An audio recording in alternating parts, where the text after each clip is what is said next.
صحیح بخاری باب من ذبح قبل الصلاۃ اعاد۔ حضرت جندب بن سفیان البجلی رضی اللہ تعالیٰ عنہ فرماتے ہیں شہدت النبی صلی اللہ علیہ وسلم یوم النحر فقال من ذبح قبل الصلاۃ فلیعد مکانہ اخرى ومن لم یذبح فلیذبح۔ جندب بن سفیان بجلی کہتے ہیں کہ میں نبی کریم صلی اللہ علیہ وسلم کے ساتھ حاضر تھا، حضور کے پاس موجود تھا قربانی کے دن، تو آپ نے ارشاد فرمایا کہ جو شخص عید کی نماز ادا کرنے سے پہلے جانور ذبح کر لے وہ جانور دوبارہ ذبح کرے، اور جس شخص نے عید کی نماز سے پہلے جانور ذبح نہیں کیا وہ عید کے بعد جانور ذبح کر لے۔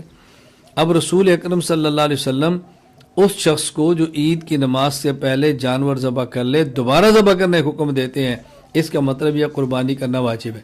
اگر واجب نہ ہوتی تو جس شخص نے پہلے کر لی چلو اس کو بھی ثواب مل جائے گا، اب واجب نہیں سنت یا دوبارہ نہیں کرے گا تو کیا حرج ہے؟ آپ فرماتے ہیں نہیں دوبارہ کرے۔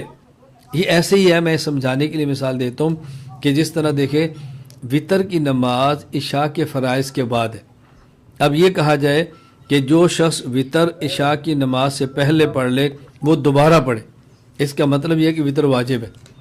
اگر وطر واجب نہ ہوتے بعض نفل ہوتے تو کوئی کہہ سکتا تھا چلو نفل ہی تھے ادا کر لیے ٹھیک ہے، اب دوبارہ نہیں بھی کرتا تو کون سا گناہ ہے، نہیں بھائی دوبارہ پڑھو۔